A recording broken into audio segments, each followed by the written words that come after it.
Assalamualaikum warahmatullahi wabarakatuh. Perkenalkan, kami dari kelompok 2 kelas Bio 1 dari SMA Islam PB Sudirman.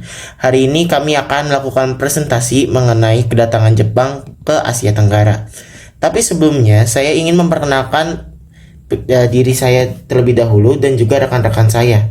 Perkenalkan, nama saya Raihan Hanif Rasulino dan rekan-rekan saya yaitu Haura Yaski dan Raisya Mumtazah. Baik, kita akan masuk ke poin yang pertama, yaitu latar belakang.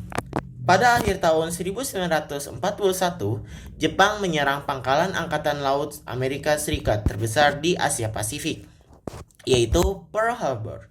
Sebagai awal berkorbannya Perang Asia Timur Raya melawan sekutu, maka dengan jatuhnya Pearl Harbor, jalan mulus bagi Jepang untuk menguasai daerah-daerah di Asia sudah terbuka. Demikian pula Indonesia yang tidak luput dari pandangan Jepang. Dalam waktu singkat, Jepang dapat memaksa Abdakom dan Belanda untuk menandatangani Perjanjian Kalijati pada tanggal 8 Maret 1942. Dengan ditandatanganinya perjanjian tersebut, secara politik Indonesia jatuh di bawah kekuasaan Jepang. Baiklah, sekarang kita masuk ke poin yang kedua, yaitu masa kedudukan. Yang pertama, dimulai pada tahun 1942 dan berakhir pada tanggal 17 Agustus 1945. Jepang sudah melakukan banyak sekali penyiksaan. Mereka terlibat dalam perbudakan, penahanan sembarang, dan hukuman mati, dan kejahatan perang yang lainnya. Orang Belanda dan campuran Indonesia Belanda merupakan target sasaran dalam penguasaan Jepang. Kemudian yang kedua yaitu ada daerah pemerintahan. Daerah pemerintahan Jepang terbagi menjadi 3 dalam utamanya. Yang pertama, Tentara ke-16 Angkatan Darat menguasai Jawa dan Madura dengan pusat berada di Jakarta. Kemudian yang kedua, Tentara ke-25 Angkatan Darat memerintah Sumatera yang berpusat di Bukit Tinggi. Dan yang ketiga, Armada Selatan kedua Angkatan Laut memerintah Kalimantan, Sulawesi, Nusa Tenggara, Maluku, dan Irian berpusat di Ujung Pandang. Kemudian kita akan membahas mengenai sistem politik Jepang di Indonesia. Yang pertama yaitu politik Jepang untuk menarik simpati. Pemerintah Jepang menggunakan propaganda, menjadikan bahasa Indonesia dan bahasa Jepang sebagai bahasa resmi, mengizinkan pengibaran bendera merah putih bersama Hinomaru, dan melibatkan warga Indonesia dalam organisasi pemerintahan. Kemudian, upaya yang dilakukan oleh Jepang untuk menarik simpati umat Islam dan membentuk kesatuan militer seperti PETA, Heiho, Seinendan, Keibodan, Seinen Kurenche, Gaku Totai, dan Fujinkai. Kemudian yang kedua yaitu politik penindasan dan pemerasan.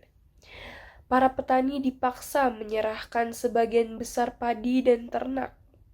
Kemudian, rakyat juga diperintahkan menanam tanaman tertentu, dan mereka yang memiliki perhiasan harus menyerahkannya kepada tentara Jepang. Tenaga rakyat juga diperas melalui sistem Romusha.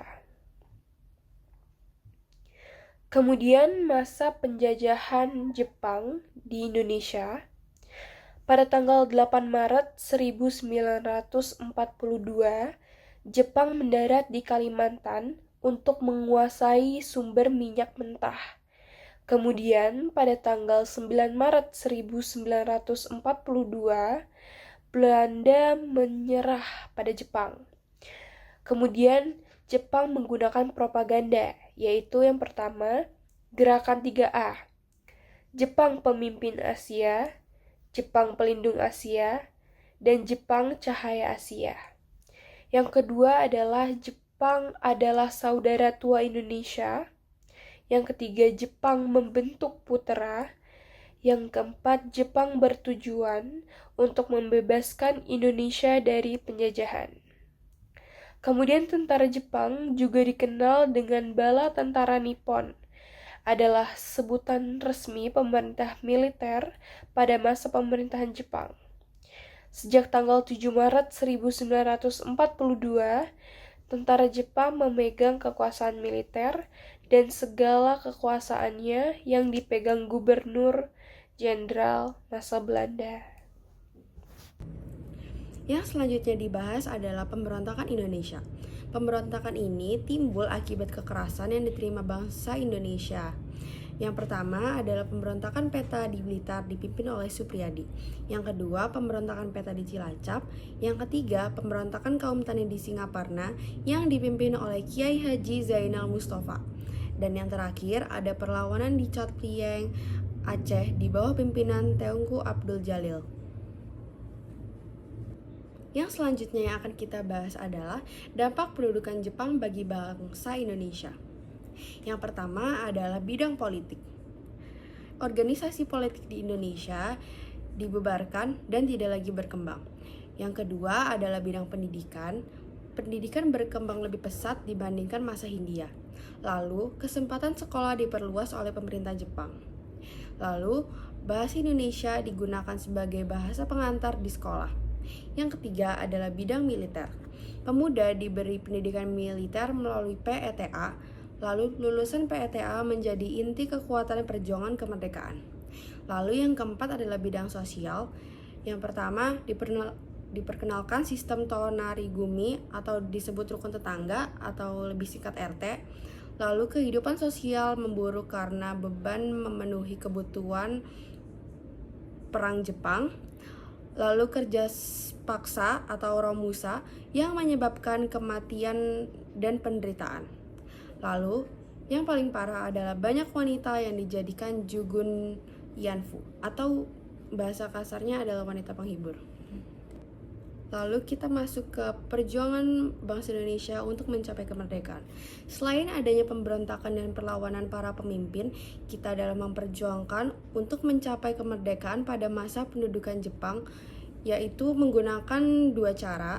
Antara lain yang pertama itu perjuangan secara terbuka atau terang-terangan. Ini dilakukan para pemimpin kita yang menjadi ketua dan pendiri organisasi resmi milik pemerintah pendudukan Jepang seperti Ir Soekarno, Muhammad Hatta, Ki Hajar Dewantara, melalui Miai dan Samsudin Esa melalui gerakan 3A. Yang kedua, ada perjuangan secara tertutup atau di bawah tanah. Perjuangan ini dilakukan secara diam-diam atau sembunyi-sembunyi seperti yang dilakukan oleh Soekarni yang terdiri atas Adam Malik, Kusnaini, Pandu Wigono, dan Maruto Nirhajo. Sekian yang saya dan dapat saya sampaikan. Mohon maaf bila ada salah kata dan semoga bermanfaat. Wassalamualaikum warahmatullahi wabarakatuh.